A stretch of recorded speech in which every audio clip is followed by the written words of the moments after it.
I think that restates the cliche by Alexander Pope referred to by His Excellency that for forms of government let those contain whatever is best administered. But I think that not just those who administer the system, you must also have a system that is administrable in your own circumstance. And that's why today, if you ask, some persons who might even say that Nigerians are inherently corrupt. But that is not the case. When we started, we were not like this. So you ask the question, where did we get it wrong? And the only thing that we have seen is that the system we imported, the laws we have so much loophole, and it makes it comfortable for us, public office holders, to do things that we get away with easily. The former speaker talked about the issues of impeachment. Removing a councillor under our present law is almost an impossibility. And so the councillor knows, I'm not talking about members of National Assembly, I'm not talking about the executive, the councillor at the ward level, because you have to get majority signatures of voters, and that will be confirmed by INEC. How do you do that?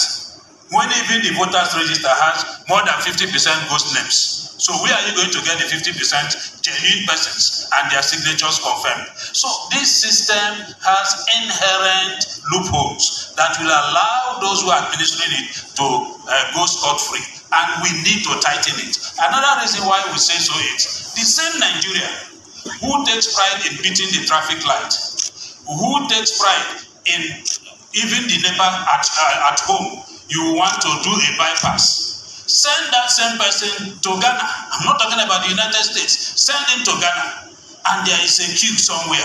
He will line up quietly because he knows that the system is not the same thing with what he has at home. So some people talk about mindset change. Yes, you might think about mindset change, but to me, the person sitting behind, the children behind, are the people that require the mindset change, because we already know that what we are doing is wrong. And when we go to a client where they have better and stronger systems, we behave ourselves. So what mind are you going to change? We need to change the system. We need to begin to provide stronger penalty for those who commit crimes. I remember once, either in the 8th or 7th Assembly, we proposed a bill for death penalty for public office holders that steal public fund. It did not see the light of day. I think that we should begin to take extreme measures that will discourage public office holders from doing the things that they do.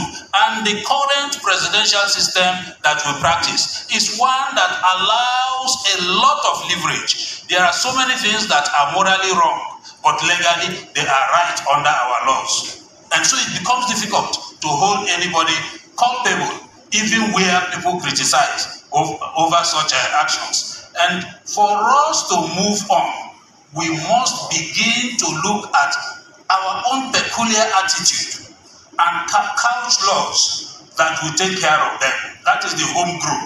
Homegrown is not that we look at our culture, tradition, and all that and look. No, what are Nigerians likely to do if you give them this opportunity? Let me use discretion. If you bring a public office holder in Europe and bring a Nigerian public office holder and ask them to exercise discretion on an issue, I'm sure that you will agree that the Nigerian public office holder will be looking at religion. He will be looking at tribe whilst taking that decision. But the public office holder outside here, religion, tribe, state, and all that might not matter.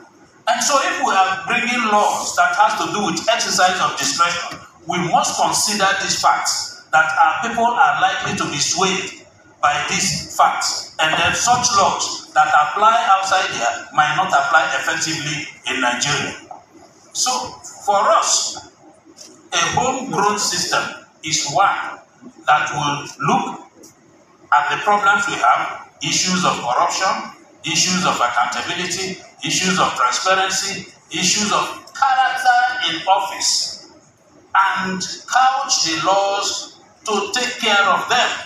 I don't believe in death penalty, but if death penalty will solve our problems, we'll go ahead and include death penalty for public office holders when you misbehave.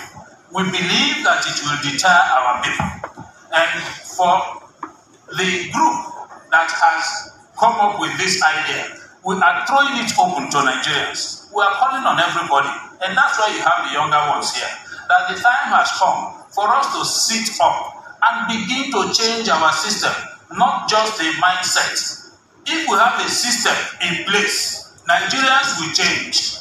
And if you recall the last administration, Buhari, when he came in, President Buhari came in, people were talking about body language or body movement. Everybody sat up, and we expected that things would begin to change. Until the administration went in for 6 months, they were still booting, yet to commence. Nigerians relaxed, things relaxed, and even got worse. So for every administration that comes, you look at the enforcement mechanism, you look at the body language and the character, and then people react in line with that. But we are praying that, look, in the interest of our country, we must look at our peculiar attitude of Nigerians and begin to bring administration, government, and laws that will suit our peculiar circumstance and condition. The current constitution we have will not help us.